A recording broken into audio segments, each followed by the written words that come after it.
வணக்கம் தாய்வா, அனைவருக்கும் இனிய வணக்கம். இன்னைக்கு நாம இந்த ஒரு வீடியோல எதை பற்றி பார்க்க போறோம் அப்படின்னு பார்த்தீங்கன்னா, தமிழகத்துல நகைக்கடன் தள்ளுபடி குறித்த சில அறிவிப்புகளை முதல்வர் விஜய் அவர்கள் எப்பொழுது நமக்கு வெளியிட இருக்காரு, எந்த தகுதி இருப்பவர்களுக்கு நகைக்கடன் தள்ளுபடி வழங்க போறாங்க, யாரெல்லாம் இந்த நகைக்கடன் தள்ளுபடி பெறத்துக்கு தகுதியற்றவர்கள். ஸோ இதை பற்றின ஒரு முழுமையான தகவலை இந்த வீடியோல நம்ம பார்க்கலாம். ஸோ நீங்க நம்முடைய சேனலை முதல் முறையா பார்க்குறீங்க அப்படின்னா மறக்காம ஒரு சப்ஸ்கிரைப் பெல்ல கிளிக் பண்ணி வச்சுக்கோங்க. தமிழகத்துல முதல்வர் விஜய் அவர்களின் தலைமையில் புதிய அரசு அமைந்துள்ளது. 12 பொதுத்துறை வங்கிகளில் பெறப்பட்ட நகைக்கடன்கள் தள்ளுபடி செய்யப்படுவது குறித்த தகவல்கள் வழங்குகிறது. இதன்படி 5 சவரன் அல்லது 40 கிராமுக்குட்பட்ட கடன்கள் மட்டுமே தள்ளுபடி ஆகும் தகுதியானவை என்றும், தகுதியுடைய பயனாளர்களின் பட்டியல் விரைவில் வெளியிடப்படும் என்றும் குறிப்பிடப்பட்டுள்ளது. இந்த சலுகைகளை பெற ஆதார் மற்றும் குடும்ப அட்டை எண்களை சரியாக இணைத்திருக்க வேண்டும் என்பது சில முக்கிய நிபந்தனைகள் விதிக்கப்பட்டுள்ளன. அதே சமயம் அரசு ஊழியர்கள், கூட்டுறவு சங்க பணியாளர்கள் மற்றும் போலி நகைகளை அடகு வைத்தவர்களுக்கு இந்த தள்ளுபடி பொருந்தாது என விளக்கப்பட்டுள்ளது. விவசாயிகள் நலன் கருதி மதுக்கடைகளை மூடுவது போன்ற அதிரடி நடவடிக்கைகளும் இந்த ஜாக்பாட் அறிவிப்பு வெளியிட்டுள்ளதாக இந்த காணொலியில பார்க்கலாம். நீங்க நம்முடைய சேனலை முதல் முறையா பார்க்குறீங்க அப்படின்னா மறக்காம ஒரு சப்ஸ்கிரைப் பெல்ல கிளிக் பண்ணி வச்சுக்கோங்க.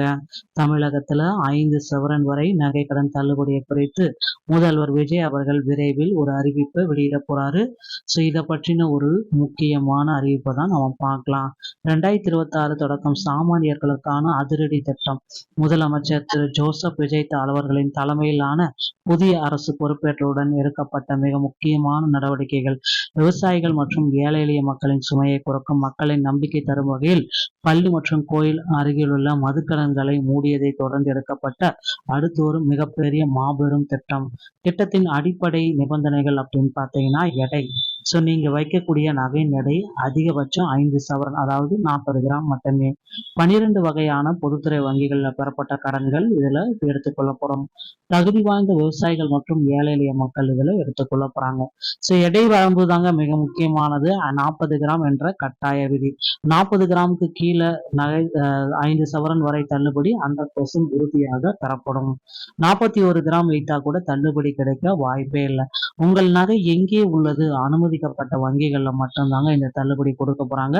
அரசு அறிவித்துள்ள 12 வகையான பொதுத்துறை வங்கிகளில் வைக்கப்பட்ட நகைகளுக்கு மட்டுமே தள்ளுபடி உண்டு. கூட்டுறவு வங்கிகளில் பெறப்பட்ட நகை கடன்களுக்கு இந்த தள்ளுபடி அறிவிப்பு பொருந்தாது. ஸோ ஆவணங்களின் இணைப்பு தள்ளுபடிக்கான ஒரு திறவுகோல். தமிழக அரசால் வழங்கப்பட்ட ரேஷன் அட்டை அடையாள எண், சரியான ஆதார் எண், வங்கி கணக்கில் கடன் உள்ள கணக்கு. கடன் பெறும் பொழுது இந்த எண்களை கொடுக்காமல் இருந்தாலோ அல்லது தவறுதலாக மாற்றி கொடுத்திருந்தாலோ தள்ளுபடி உங்களுக்கு கிடைக்காது. சிறப்பு முன்னுரிமை மற்றும் பெரும் பயனாளிகள் அப்படின்னு பார்த்தீங்கன்னா இலங்கை வாழ் தமிழர்கள். மறுவாழ்வு முகாம்களில் வசிக்கும் நகைக்கடன் பெற்ற இலங்கை தமிழர்களுக்கு தள்ளுபடி உறுதி. குடும்ப ஓய்வூதியர்கள். தமிழக அரசின் குடும்ப ஓய்வூதியம் பெறும் தகுதி வாய்ந்த பயனாளிகள். ரேஷன் அட்டைதாரர்கள். தற்பொழுது வரை செல்லுபடியாகும் குடும்ப அட்டை வைத்திருக்கக்கூடிய அனைவருக்குமே தள்ளுபடி கொடுக்க போறாங்க. பயன்பெற தகுதியற்றவர்கள் அப்படின்னு பார்த்தீங்கன்னா அரசு ஊழியர்கள், அரசாங்க வேலையில் இருப்பவர்களுக்கு இந்த தள்ளுபடி கிடையாது. கூட்டுறவு சங்கங்களில் ஊழியர்கள், கூட்டுறவு சங்கங்களில் பணியாற்றும் ஊழியர்கள் மற்றும் அவர்களின் குடும்பத்தினருக்கு தள்ளுபடி கிடையாது. நிர்வாக குழுவினர், கூட்டுறவு நிர்வாக குழு உறுப்பினர்கள் மற்றும் அவர்களின் குடும்பத்தினருக்கு தள்ளுபடி கிடையாது. நிராகரிக்கப்படும் கடன்கள் தொழில்நுட்ப காரணங்களால. காரணம் ஆதார் அல்லது ரேஷன் எண்ணை வழங்காதவர்கள், தவறான எண்ணை வழங்கியவர்களுக்கு இது நிராகரிக்கப்படும்.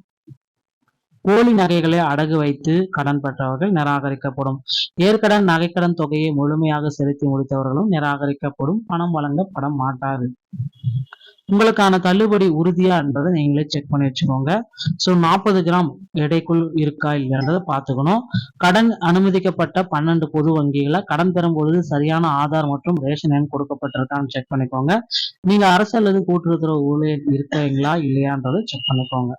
ஸோ அடுத்த கட்ட நடவடிக்கை காலக்கெடு அப்படின்னு நம்ம பார்க்குறப்ப இந்த மாத இறுதிக்குள்ளார அதிகாரப்பூர்வ அரசாணை வர இருக்கு. நேரடியாக 12 பொது வங்கிகளுக்கும் அனுப்பி வைக்கப்படும். வங்கிகள் தகுதியான பட்டியலை விதிமுறைகளின்படி உறுதி செய்யும். சரிபார்ப்பு முடிந்த பின் தகுதியான பயனாளிகளின் வங்கிகள் தங்கள் நகைகளை இலவசமாக மீட்டுக் கொள்ளலாம். ஸோ இதை பேஸ் பண்ணி தாங்க நகை கடன் தள்ளுபடியை கொடுக்குறாங்க. இப்போ நீங்க தயார்படுத்திக் கொள்ளுங்கள். ஸோ இந்த வீடியோ பதிவு இதை பற்றி தான் விளக்குகிறது. வீடியோ உங்களுக்கு பிடிச்சிருந்தா நீங்க நம்முடைய சேனலோட இணைந்தீர்கள். மீண்டும் ஒரு நல்ல தகவலோட நான் உங்களை சந்திக்கிறேன். நன்றி, வணக்கம்.